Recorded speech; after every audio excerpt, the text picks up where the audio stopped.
اچھا علی بھائی، آئی وی ایف اور آئی یو اے جو ٹریٹمنٹ ہے ایک مرد اور عورت کے سپرم کو ملا کے بچہ پیدا کرنا، اس کے بارے میں شرعی حکم کیا ہے؟ اور ابھی ٹیکنالوجی یہ بھی ہے کہ آپ اپنی مرضی سے جنس بھی سلیکٹ کر سکتے، لڑکا یا لڑکی. جی کریں، ضرور کریں. جائز ہے کہ ناجائز؟ جی کیوں ناجائز کیوں ہوگا؟ ناجائز کہنے کے لیے کوئی دلیل چاہیے. صرف اس میں یہ چیز ہے کہ جو دو مرد و عورت آپس میں میاں بیوی ہیں، اس میں کسی تیسرے کی انوالومنٹ نہیں ہونی چاہیے، اس اعتبار سے کہ سپرم یا اووری آپ یوز کریں. بالکل.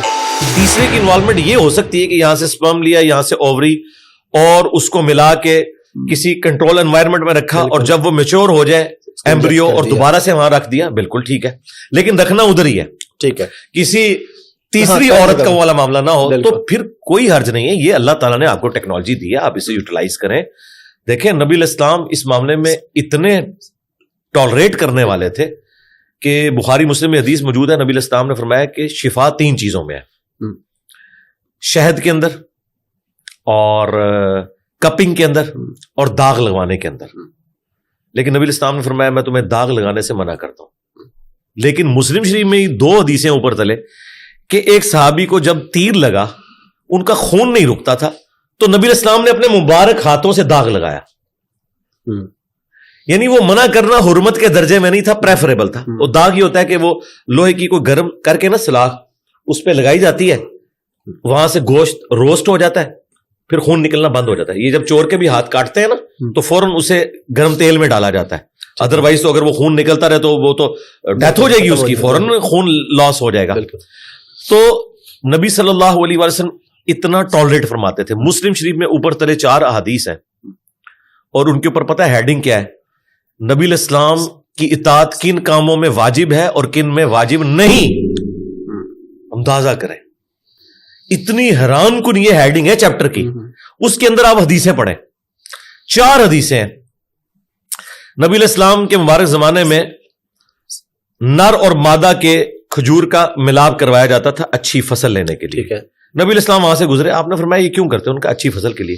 آپ نے فرمایا اگر یہ نہ کرو تو، بس اتنا کہا. انہوں نے اسے نبی الاسلام کا حکم مان لیا، ان کی فصل کم ہو گئی. وہ شکایت لے کے حضور کے پاس آ گئے، کہا یا رسول اللہ ہماری تو فصل کم ہو گئی ہے. آپ نے فرمایا کہ میں نے تمہیں کو منع تو نہیں کیا تھا، اگر میں اللہ کے حوالے سے کوئی دین کی بات بتاؤں وہ لیا کرو، لیکن اگر میں تمہارے دنیاوی کام میں تمہیں کوئی مشورہ دوں تو وَأَنْتُمْ أَعْلَمُ بِأَمْرِ دُنْيَاكُمْ، تم دنیا کے کاموں کو مجھ سے بہتر جانتے ہو. ایڈا جگرا چاہیے گل کرنے واسطے سرکار. بے شک اتنے مولوی نو مسئلہ نہ پتا ہوئے تو جھوٹا مسئلہ بنا کے دس دینا ہے. اور ہمارے پروفٹ وہ ہیں جو یہ کہہ رہے ہیں کہ دنیا کے کاموں کو تم مجھ سے بہتر سمجھتے ہو. اس لیے اس کے اوپر باب باندھا گیا کہ کن کاموں میں نبی الاسلام کی آپ نے اطاعت واجب ہے، کس میں نہیں ہے. یعنی آپ دنیاوی امور میں کوئی بات کریں، ظاہر نبی الاسلام کا تو ایکسپیرینس نہیں ہے، آپ کا ایکسپیرینس تو بھیڑ بکریاں چرانے میں ٹھیک ہے، لیکن جو آپ نے اپنے ایکسپیرینس میں چیز نہیں لائی بھی اور دوسرے کو ایکسپیرینس ہے تو نبی الاسلام کوئی اور محسوس نہیں کرتے تھے اس بارے میں کہ اپنے نالج کو آپ انہانس کریں اس سے، اور پھر ان معاملات کو ڈسکس کر کے. آپ دیکھیں حضرت سلمان نے فارسی سے مشورہ کیا ہے، انہوں نے خندق کھودنے کا مشورہ دیا. جی جی بے شک. تو نبی الاسلام کوئی نیچے ہو گیا اس کی وجہ سے؟ آپ مشورہ کرتے تھے صحابہ کرام سے کہ بتاؤ ہمیں کیا اب کرنا ہے، اس معاملے میں کیا کرنا چاہیے.